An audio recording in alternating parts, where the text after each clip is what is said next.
Hello, my name is David Darden. I've created an application called Ready. It's a quiz application, kind of like if you had a stack of note cards. You could look at a question on one side and see the answer on the other and continue to quiz yourself based on questions that you've submitted. So I made technical categories, like I could click on React and click Quiz Me.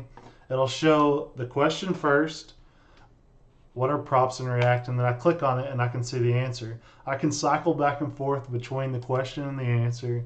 If I feel like I understand the question, I could click Got It. If I feel like I don't understand it yet, I could click Not Yet. In this category, I have 8 questions, so I could cycle all the way through my 8 questions and it'll go back to 1. If I click Got It, then question number 1 goes away and I can cycle back through and it starts back with 2.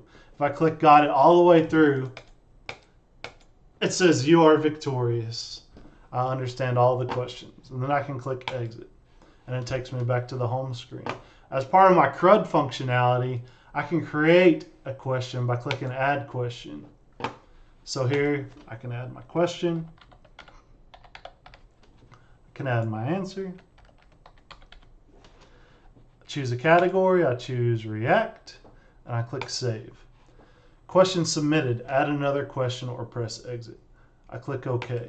So it brings me right back to the form. I did this on purpose so that you can continue to put in one note card after the other, because you don't need to go to another page. If you have 10, 12, 15 note cards that you're trying to do, you don't want to have to go to another page and come back to it. So I've created one question. As part of my read functionality, I can look at my questions.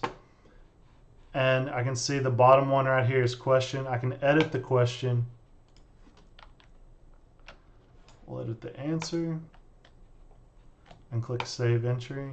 And then you can see the question was edited right there. And then I can delete it. Are you sure you want to delete this question? I click OK. So I went back to the home screen. As part of my application, I had to create an ERD. This is the ERD for my application. I created an API using C#, and I created a login using Firebase. Also, this is my wireframe. I had to create a wireframe and think through how the application would function and some of the problems and issues that it could have. I had to think through that before I started the application. I just created it to get better at talking about code. I really worked hard on it, and I appreciate you taking the time to look at my application. Thank you.